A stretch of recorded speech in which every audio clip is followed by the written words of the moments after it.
Su madre no quería tener un segundo hijo. Incluso intentó deshacerse de él durante el embarazo, pero no funcionó. El intento de la mujer de provocar un aborto espontáneo resultó en un parto prematuro. Anatoly Emelianovich Slivko nació en 1938 en la ciudad dagestana de Izberbash. Estuvo a punto de morir al nacer. El cordón umbilical le quedó enrollado en el cuello, pero los médicos lograron salvar al bebé. A consecuencia de esto, Slivko sufrió fuertes dolores de cabeza durante toda su vida. De niño era débil y enfermizo, sufría de insomnio y falta de apetito. Le avergonzaba su apariencia y torpeza y evitaba los juegos ruidosos con sus compañeros y las actividades deportivas. Sus padres criaban conejos y Tolia, como así lo llamaban quienes lo conocían, disfrutaba jugando con ellos. Su amor por los conejos no le impidió matarlos y desmembrarlos. Lo curioso es que, según sus familiares, Slivko se desmayaba al ver sangre o cabezas de pescado cortadas. En ocasiones, Tolia participaba en los juegos de sus amigos. En aquella época, justo después de la Gran Guerra Patria, casi todos los juegos de niños estaban dedicados a la guerra. A Tolia le encantaba jugar a los partisanos. Solía hacer el papel de un héroe explorador a quien los alemanes ejecutaban colgándolo de una soga. Estos juegos terminaron en 2 ocasiones con el pequeño Slivko perdiendo el conocimiento y, como podemos suponer, con un orgasmo. Se sabe que una fuerte contracción del cuello puede provocar una erección e incluso la eyaculación. Al parecer, fue en ese momento, el de su madurez sexual, cuando la tortura, el estrangulamiento y el placer sexual se entrelazaron en su mente. En la década de 1950, los padres de Tolia se mudaron a la ciudad química de Nevinnomysk. En 1959 fue reclutado por el ejército y sirvió en la flota del Pacífico, donde ocurrió un suceso que predeterminó sus futuras preferencias sexuales. En 1961, poco antes de su desmovilización, Slivko presenció un accidente. Un motociclista que iba a exceso de velocidad atropelló a un grupo de jóvenes exploradores. Un niño murió en el acto. Más tarde, Slivko recordó: estaba tendido en el camino, con la camisa blanca cubierta de sangre, que se fundía mágicamente con el color de su corbata de explorador. Pero lo que realmente me cautivó fueron sus zapatos negros lustrados. También comentó que el recuerdo de este accidente lo perseguía constantemente, provocándole una erección y obligándolo a masturbarse. Algo más ocurrió en el lejano oriente, lo que amplió el legado del maníaco. Slivko ya se preparaba para regresar a casa cuando sus comandantes le obsequiaron, por su excelente servicio en la marina, con un valioso regalo, una cámara de cine, y así empezó a interesarse seriamente por el cine y la fotografía. Al regresar a Nevinnomysk, Slivko ingresó en una escuela de química y, tras graduarse, empezó a trabajar como operador general en la planta química local Azot. Trabajaba como si hubiera servido en el ejército, con gran profesionalismo. Pero algo lo atraía cada vez más hacia los niños, sobre todo hacia los varones.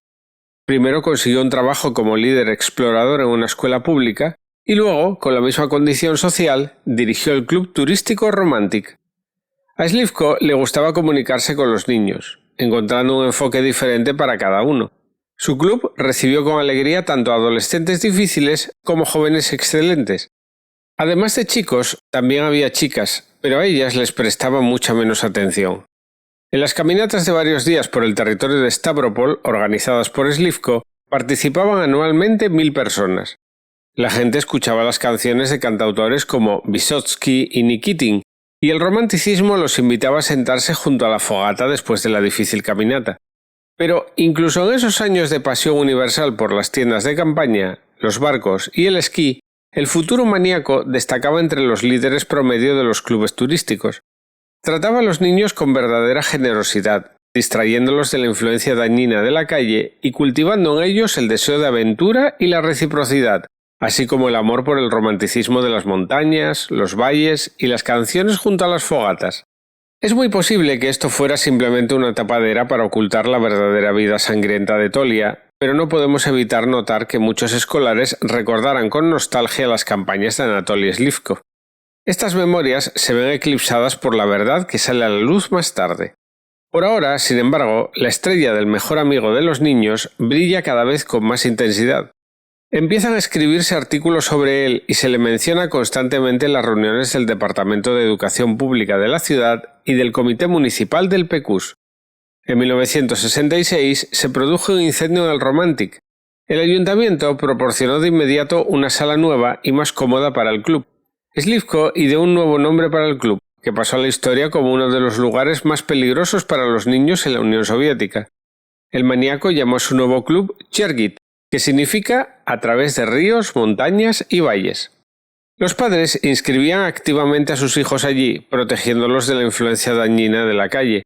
Claro, porque el club estaba dirigido por un héroe prácticamente nacional, un eminente profesor de la República Socialista de la Federación Soviética de Rusia, miembro del partido, diputado municipal y activista de la oposición comunista.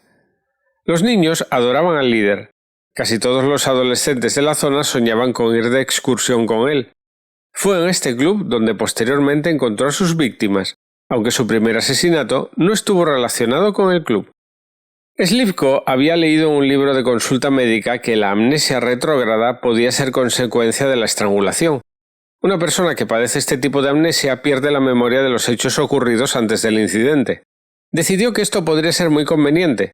Si estrangulaba a un niño, éste perdería el conocimiento y no recordaría nada después, por lo tanto no podría quejarse con sus padres. En 1964, el maníaco llevó a cabo su primer experimento médico. Convenció a un niño al azar para que jugara a la guerra. El niño sería un héroe explorador que, según las reglas del juego, debía ser capturado y ahorcado por los alemanes. El maníaco y su víctima jugaron en el bosque. Slivko filmó todo el juego. El niño perdió el conocimiento en la cuerda, absorbió con avidez su cuerpo insensible con la mirada y se masturbó recordando el accidente. Se vino en su zapato. Cuando recuperó la consciencia, el niño realmente no recordaba lo que le había sucedido. Unos meses después de este incidente, Slivko cometió su primer asesinato. Posteriormente afirmó que la muerte fue accidental. Su víctima fue un joven de 15 años sin hogar llamado Kolya Dobryshev. Slivko le dijo que estaba escribiendo una tesis sobre los límites de las capacidades humanas y lo convenció de participar en un experimento científico a cambio de unos cuantos rublos. El joven murió asfixiado por la soga. El asesino intentó salvarlo con respiración artificial y masaje cardíaco, pero fue inútil. Slivko, asustado, se dispuso de inmediato a deshacerse del cuerpo. Lo desmembró en varias partes y las arrojó al río Kubán. También destruyó la cinta donde se grabó el asesinato, temiendo que alguien la encontrara. Anatoly Slivko se escondió durante varios años temeroso de que la policía lo atrapara. Encontrarán los restos, lo reconocerán, hallarán testigos, pero a nadie se le ocurrió siquiera buscarlo. El cuerpo al completo nunca sería encontrado. Y Tolia recuerda el desmembramiento del cadáver y se emociona. Sin embargo, por ahora no tiene intención de volver a intentarlo. Cuanto más avanzaba Anatoly, más pervertidas se volvían sus ideas. Empezó a estrangular a niños con bolsas de plástico, a dormirlos con éter y a estirarlos de brazos y piernas en un árbol como si estuvieran en un potro de tortura. En 1967, Slivko se casó. No sentía atracción física por su esposa, pero aún así cumplía con sus deberes maritales de vez en cuando. Tras el nacimiento de su segundo hijo en 1975, el primero nació en 1971, dejó de acostarse con su esposa y pasaba las noches en otra habitación. Casándose, Slivko intentaba, sobre todo, parecerse a los demás, pero la naturaleza se sale con la suya y comete su siguiente asesinato en 1973. El maníaco se entretiene con el cadáver de Alexander Nesmelyanov, de 15 años, durante un buen rato. Viste al muerto con una camisa blanca, le ata una pajarita roja y le pone zapatos negros lustrados. De esta manera intenta recrear la imagen del chico que murió en el accidente cuando estaba destinado en Asia. Solo falta sangre. Lentamente comienza a desmembrar el cadáver del chico, empezando por las puntas de sus zapatos. Corta piernas, brazos, cabeza y genitales con una sierra para metales. Ordena las partes del cuerpo durante largo rato y graba todo meticulosamente en vídeo mientras se masturba. Slivko presta especial atención a los zapatos, lo que en medicina se considera un fetiche. De hecho, también le interesan mucho los genitales. Los pone en un frasco con sal y a menudo los saca cuando ve sus propias películas sangrientas de su propia producción. Cuando se proyectó esta prueba fílmica en la sesión a puerta cerrada del juicio, algunos familiares de la víctima se desmayaron y tuvieron que ser trasladados al hospital. Perdieron el conocimiento porque no soportaban la visión del placer incomparable que Anatoly Slivko obtenía. Pocos días después de cerrarse el caso Nesmelyanov, Slivko mató a su tercera víctima, Andrei Pogasian, de 11 años. Las pertenencias del alumno de quinto grado fueron encontradas en la orilla del río Kuban. Testigos informaron por primera vez que la víctima se preparaba para ir al rodaje de una película y que esa fue la misma razón por la que le pidió a su madre que le comprara un bañador nuevo. Sin embargo, no se realizó ninguna investigación para establecer la identidad del cinéfilo. Slivko ayudó de nuevo a la policía a encontrar a su víctima y proporcionó fotografías. En 1977, Anatoly Slivko recibió el título de Maestro Honorario de la República Socialista Federativa Soviética de Rusia. Aunque carecía de formación pedagógica y no era docente, las autoridades quedaron profundamente impresionadas por sus éxitos en el ámbito de la educación extraescolar. La fama del maníaco creció y fue elegido diputado del ayuntamiento de Nevinnomysk. Se escribió sobre él constantemente en el diario Pionerskaya Pravda y se habló de él en la radio central.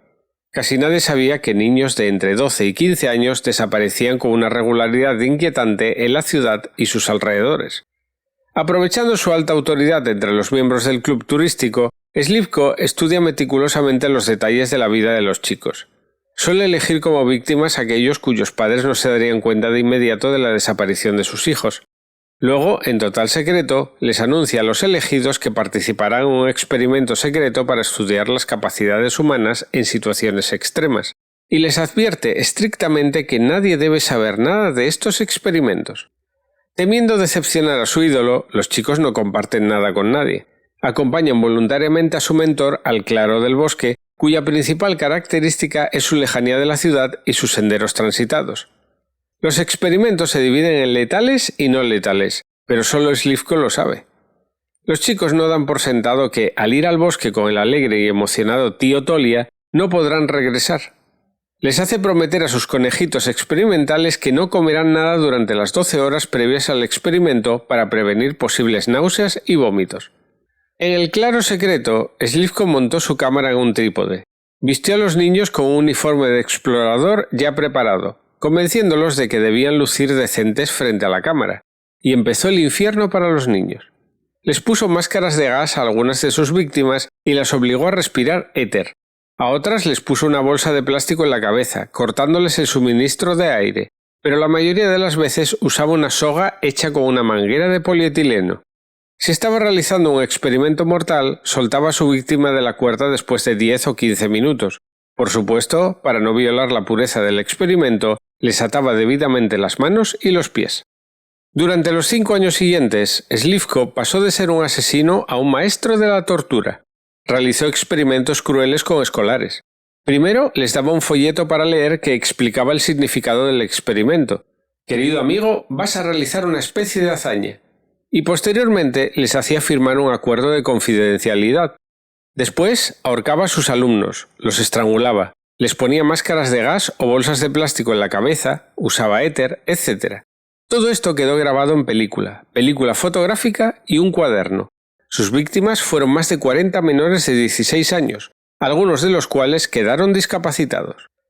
En 1980, Slivko asesinó a Sergei Fatnev, de 13 años. La búsqueda del niño también fue infructuosa y el caso se cerró. Esto continuó hasta el otoño de 1985. Durante este tiempo, unos 50 niños desaparecieron en Nevinnomysk y sus alrededores. Se organizaron búsquedas de algunos de ellos en las que Anatoly Slivko participó activamente. El maníaco cometió su último asesinato el 23 de julio de 1985. Su víctima fue Sergei Pavlov, de 13 años. Ese día, a las 7 de la mañana, el chico salió de casa y les dijo a sus padres que iba a pescar. Sin embargo, le contó a un vecino que Anatoly Slivko lo había invitado a participar en una sesión de fotos para una revista. Al no regresar a casa, sus padres se preocuparon y junto a los vecinos de la zona iniciaron la búsqueda de Sergei, pero esta no llevó a ninguna parte. La fiscal adjunta de la ciudad, Tamara Languyeva, no se dio por vencida fácilmente. Revisó todos los casos de personas desaparecidas de los últimos años y observó un patrón extraño. La mayoría de los niños eran miembros del Club Chergit, la gloria y el orgullo de todo el territorio de Stavropol. Languyeva se dispuso entonces a interrogar a los chicos sobre lo que ocurría en el club. Llama la atención sobre varias pistas fragmentarias sobre algunos experimentos realizados por Anatoly Slivko. Los graduados del club aún idolatran a su mentor y se niegan a compartir sus secretos. Pero Languyeva logra interrogar al amigo del desaparecido Sergei y surge la primera pista que conecta a Slivko con el caso. Cuando la fiscal habla con Vyacheslav, el chico le confiesa haber participado en uno de los experimentos. Afirma que Slivko lo ahorcó con una soga, momento durante el cual perdió el conocimiento y se sintió mal durante los siguientes días. Después, varios chicos más declararon sobre su participación en los experimentos del educador y la fiscal de la ciudad firmó una orden de registro del Club Chergid y del apartamento de Slivko. Anatoly filmó el abuso de sus protegidos convenciéndolos de que interpretaban papeles en películas de aventuras, a otros de que brindaban una ayuda invaluable a la ciencia, es decir, que ayudaban a comprender cómo devolver la conciencia rápidamente a una persona inconsciente. Como resultado, los adolescentes a veces perdían la memoria, pero por si acaso, el maníaco le pidió a cada niño que firmara una nota que decía lo siguiente: en buen estado de salud y sin ninguna coerción, acepté realizar un experimento médico para inducir la pérdida de la conciencia. Juro mantener en completo secreto mi participación en el experimento, así como sus resultados. La policía llegó a Chergid el 28 de diciembre de 1985, el día del cumpleaños de Slivko. En ese momento estaba impartiendo otra clase con los niños. Al enterarse de que registrarían el club, Slivko palideció. Sin embargo, se recompuso rápidamente y observó el registro con total calma. Cuando los policías se acercaron a un armario con la inscripción «No tocar, peligro de muerte», su rostro cambió de repente. Dentro encontraron un uniforme de explorador, fotografías y cientos de metros de película que capturaban los asesinatos y desmembramientos de sus víctimas. En algunas grabaciones, Slivko aparecía en el encuadre junto al niño ahorcado, lo que le impedía negar su implicación en los asesinatos. Los habitantes de Nevinomisk no pudieron creer durante mucho tiempo que el honorable educador y mejor amigo de los niños, Anatoly Slivko, hubiera resultado ser un maníaco sanguinario. Más tarde, cuando los vagos rumores comenzaron a confirmarse, una multitud de ciudadanos enfurecidos incendió el Club Chergid y todas sus propiedades. La milicia observó atentamente la masacre y no hizo nada para evitar la destrucción de la propiedad socialista. Slivko confesó 7 asesinatos y mostró los lugares donde había enterrado a sus víctimas. Se encontraron los restos de 4 niños, pero no los de los otros 3. Sin embargo, sus rostros estaban sellados en las cintas del maníaco. Las fuerzas del orden no se molestaron en aclarar exactamente cuántas personas había asesinado el sanguinario maestro. 7 asesinatos probados fueron suficientes para dictar una sentencia de muerte.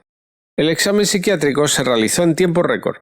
Medio año después del arresto de Anatoly Slivko, el tribunal lo condenó a muerte por fusilamiento. Al enterarse del veredicto, la tercera secretaria de la organización del partido de la ciudad, quien tanto había insistido en que Slivko recibiera el título de maestro honorable, se quitó la vida. El jefe de policía de la ciudad fue despedido por su inacción en el caso de los niños desaparecidos. No está claro qué habría sucedido con la esposa y los hijos de Slivko si la policía no los hubiera trasladado a otra ciudad al día siguiente de su arresto. La sentencia se ejecutó en septiembre de 1989. Unas horas antes de la ejecución, Slivko recibió la visita del investigador Isa Kostoev, quien trabajaba en el caso del caníbal de Rostov, Andrei Chikatilo. Kostoev, al igual que la agente Clarice Starling en El silencio de los inocentes o de los corderos, esperaba que Slivko pudiera ayudarlo a comprender la psique del maníaco de la franja forestal, pero no lo consiguió. Los científicos han empleado numerosos términos médicos para describir el estado mental de Anatoly Slivko al momento de sus crímenes. Su comportamiento incluía vampirismo, fetichismo, necrofilia y sadismo. Sus perversiones se volvieron cada vez más complejas con el tiempo. Los psiquiatras también han observado su piromanía. Esto se manifiesta en el hecho de que quemaba los zapatos de sus víctimas rociándolos con gasolina. En otros casos, los cortaba con una sierra para metales sin quitárselos a los niños asesinados. De los materiales del caso penal se extrajo lo siguiente. El sadismo y la necrofilia de Slivko se manifiestan en que desmembraba el cadáver sin la intención de deshacerse de él más fácilmente. Le cercenaba la cabeza, los brazos, las piernas y el torso. Le extraía los órganos internos. Abría el pecho y la cavidad abdominal. Le cercenaba el escroto, los genitales, las orejas y los tejidos blandos del rostro. En ocasiones el asesino dañaba deliberadamente algún objeto que para él representaba un símbolo sexual, por ejemplo, zapatos que abría y prendía fuego. El caso de Anatoly Slivko aún está siendo estudiado por psiquiatras forenses y criminalistas. Se están escribiendo tesis y rodando películas sobre él, pero sigue siendo un misterio. ¿A cuántos de sus estudiantes asesinó el maníaco honorable de la República Socialista Soviética de Rusia? Si quieres que el canal siga adelante, dale like al vídeo, compártelo y suscríbete al Club de los Caminantes del Terror.